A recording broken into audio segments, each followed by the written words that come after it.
सहाबा में सबसे ठंडी तबीयत हजरत अबू बकर सिद्दीक की है, सबसे ठंडी। कुछ भी हो गया अबू बकर बोले नहीं। लेकिन एक दिन उनके वालिद आए नबी पाक के दरवाजे पे, बूढ़े थे, नाबीना थे, सफेद दाढ़ी थी, आके खड़े हो गए। हुजूर ने फरमाया अबू काफा कैसे आए हो? कहा आज तो हद हो गई है, मुझे अबू बकर ने थप्पड़ मारा है।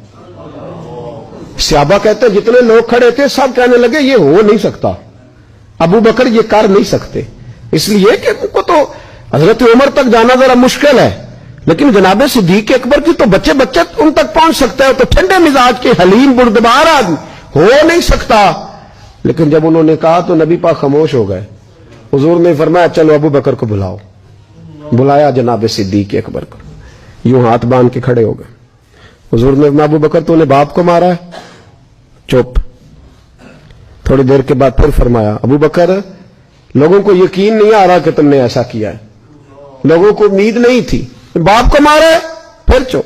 तीसरी दफा महबूब ने फिर इशारा किया, फरमाया बोलता क्यों नहीं? जनाब सिद्दीक अकबर ने सर उठाया तो आंसुओं के कतरे दाढ़ी पे गिर रहे थे। जनाब सिद्दीक अकबर ने सर उठाया तो रो रहे थे। अर्ज करने लगे हुजूर बाप से कहें तलवार पकड़े और मेरे टुकड़े टुकड़े कर दे, यहां कट जाऊंगा, बाप के आगे बोलूंगा नहीं। इसे कहो मुझे काट डाले, मार डाले, पर आपके बारे में बात ना करे।